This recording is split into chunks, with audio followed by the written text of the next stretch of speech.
Donc moi, je m'appelle Martine Germa et j'étais directrice de l'école maternelle du quartier du Vent-de-Bise à Liévin pendant 23 ans. Et j'avais pris l'habitude de travailler avec les parents d'élèves du quartier parce que je voulais une école ouverte sur le quartier.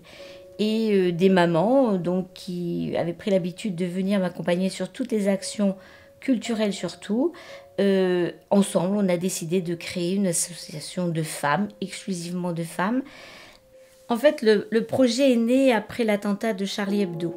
Et on pensait que nous avions un rôle à jouer. Et le projet, donc Plus jamais ça, pourquoi pas avec nous, est né comme cela de ce drame qui a donc eu lieu. On pouvait espérer, c'était en fait un geste d'espoir que d'essayer d'intervenir et de jouer notre part dans cette lutte contre le racisme, l'antisémitisme et la lutte contre toutes les discriminations. Le droit à la différence, vivre ensemble dans le respect des différences de chacun et de chacune. Et on a pensé que d'aller à Auschwitz, qui est un lieu à la fois d'extermination et de concentration, pouvait parler plus facilement aux gens. Et il fallait se rendre sur place pour se rendre compte de ce qui s'était passé, du drame qui avait eu lieu.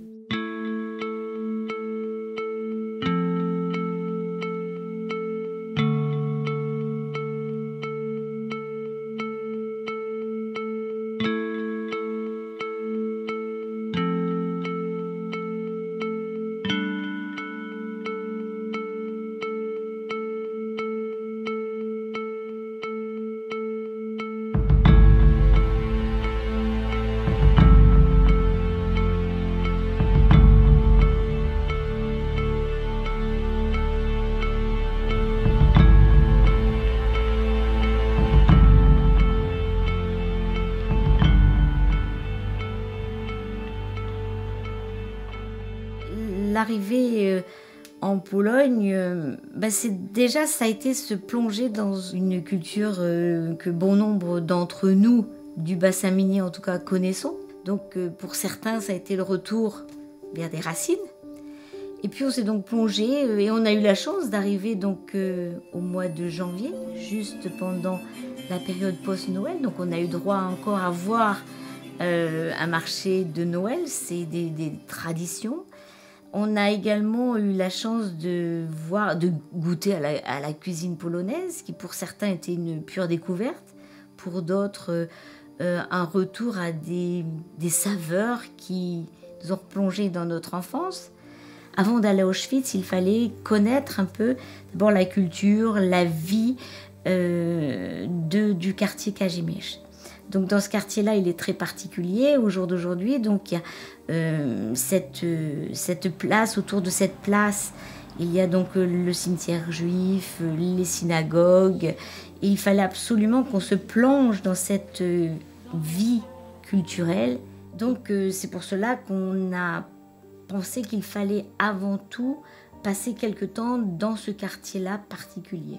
Donc dans ce monde d'atrocités, je voulais quand même que les jeunes se rendent compte qu'il y a toujours des gens qui résistent, donner un espoir et pour faire comprendre que chacun, toujours pour revenir à cette petite part de colibri, chacun a un rôle à jouer dans le monde actuel et tout le monde est là, tout le monde peut faire un petit quelque chose pour améliorer. En parallèle, on comprenne que même si on veut anéantir un peuple, même si on veut anéantir une culture, parce qu'on a voulu déshumaniser au maximum, tout ce qui n'était pas capable de travailler, n'avait pas de rentabilité, on a exterminé. Je pense qu'il faut absolument que l'on comprenne que même quand on a essayé d'exterminer tout le monde, il y aura toujours un sursaut de résistance, puisqu'au jour d'aujourd'hui, la musique juive, yiddish, redémarre avec le klezmer, la culture, la cuisine, les traditions.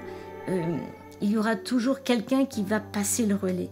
Et on ne peut pas, de toute façon, d'abord, on n'a pas le droit, mais l'espoir, c'est que, quoi que l'on fasse, on peut y mettre tous les moyens que l'on veut, il y aura toujours quelqu'un pour transmettre le flambeau. C'est ça la note d'espoir que je veux donner. C'est vrai qu'il faut se replonger probablement dans le passé, mais en sachant que tout n'est pas noir et que ça dépend que de nous, que de quelques personnes, même d'une seule, mais c'est important.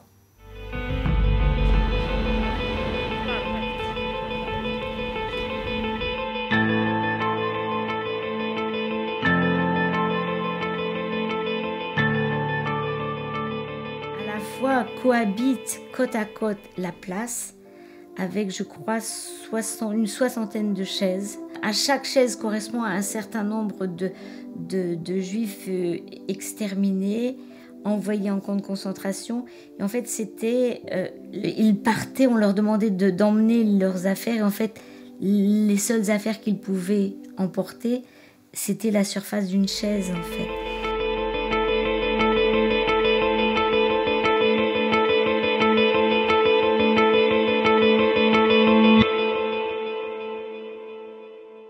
Aujourd'hui, on est allé donc sur les camps de concentration et d'extermination à Auschwitz et à Birkenau. Et puis on a été donc reçus par une guide qui elle nous a vraiment plongé dans l'enfer.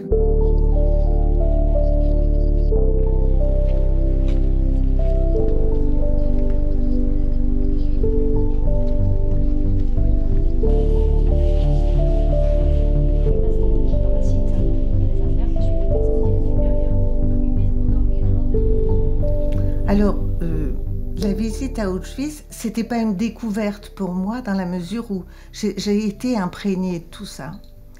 Et c'est quelque chose qui me bouleverse, et qui me bouleverse pas depuis que je suis venue l'année dernière ou hier, tu vois, parce que c'est inscrit chez moi depuis longtemps.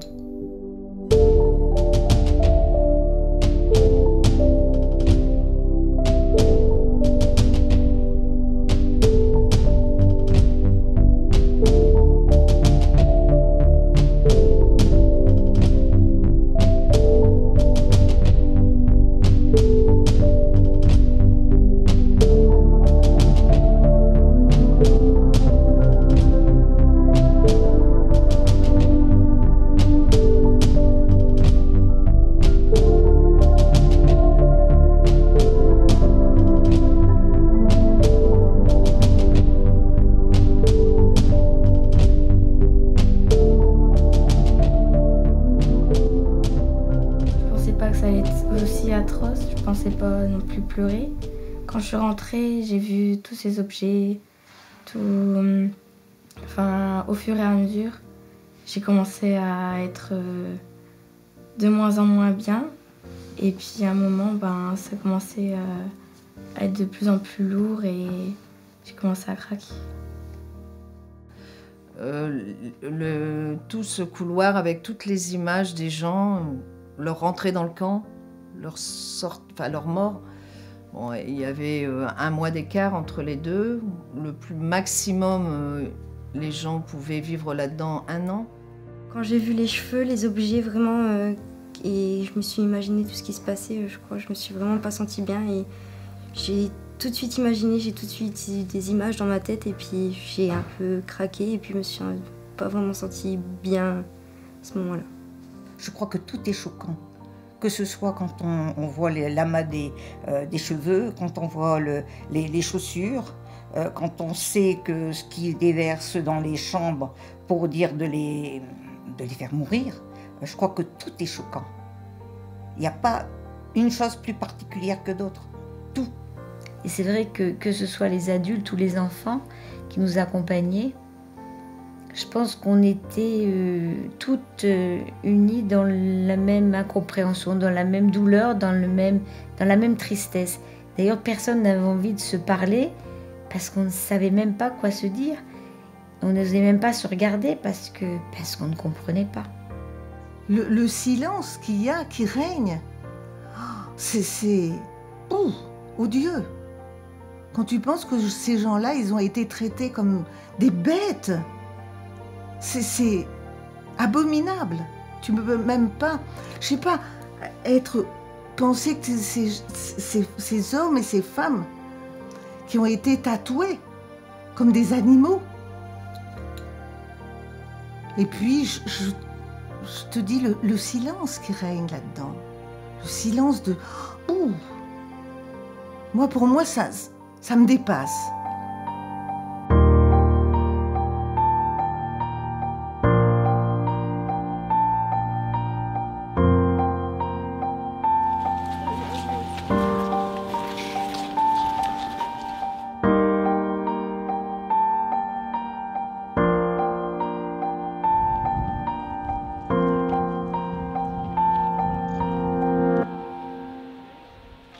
Comment on peut mettre en place une machine comme ça?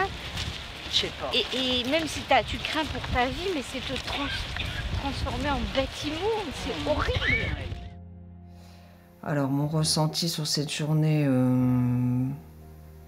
bizarre, des sensations étranges. Je me suis demandé déjà pourquoi tout ça. On est vidé quand on ressort de là. On n'y croit pas. On se dit c'est pas possible. On se demande pourquoi. On a envie de vomir, on n'est pas bien. Pourquoi tout ce massacre? Pour qui? On ne sait pas. Ben, eux, ils ont vécu ça et moi, à l'heure d'aujourd'hui, je suis là. Et ça faisait bizarre. Mais sérieusement, c'est une belle expérience à vivre quand même parce qu'il faut en apprendre de certaines choses. Et ce qui m'a choquée aujourd'hui, c'est quand on marchait, il y a une petite Kimberley qui m'a dit t'imagines si nous, on faisait le chemin pour aller prendre la douche et puis au four crématoire. Ça fait bizarre. Et puis la question qui va revenir, c'est pourquoi? Voilà, pourquoi? Pourquoi une telle cruauté? On fait même pas ça aux animaux. On fait pas ça aux animaux, on traite pas son chien comme ça, on traite pas... non. Donc pourquoi on a fait ça aux humains? Voilà, c'est tout.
Alors je pense que nous, on est toutes convaincues que plus jamais ça. C'est vraiment une phrase qui doit être récurrente et qu'on doit utiliser régulièrement. On doit rappeler. Mais ça nous paraît tellement invraisemblable et dur qu'on se dit oui, ça ne doit plus jamais arriver. Tout en sachant que dans le monde actuel, il y a encore des génocides et que les gens sont indifférents. Et ce que j'ai vu au niveau des enfants, des femmes, des choses horribles, odieuses, c'est même pas envisageable, ça. Ça n'aurait jamais dû se passer, et pourvu que ça ne se repasse plus. Mais on n'en est pas si sûr que ça, hélas. Mais je pense que c'est que qu'en se déplaçant, qu'en montrant, parce qu'on peut le raconter, on peut le lire, on peut le voir à la télé, on peut le voir au cinéma, mais on ne se rend pas bien compte de ce que cela représente. Et c'est vrai que quand on voit dans un des blocs l'espace dans lequel dormaient ces prisonniers, on le voit, mais je pense qu'on visualise réellement ce que ça pouvait être. 3 étages, c'était des clapiers en fait, des véritables clapiers. Et on imagine encore dans la boue, dans le froid, dans le vent.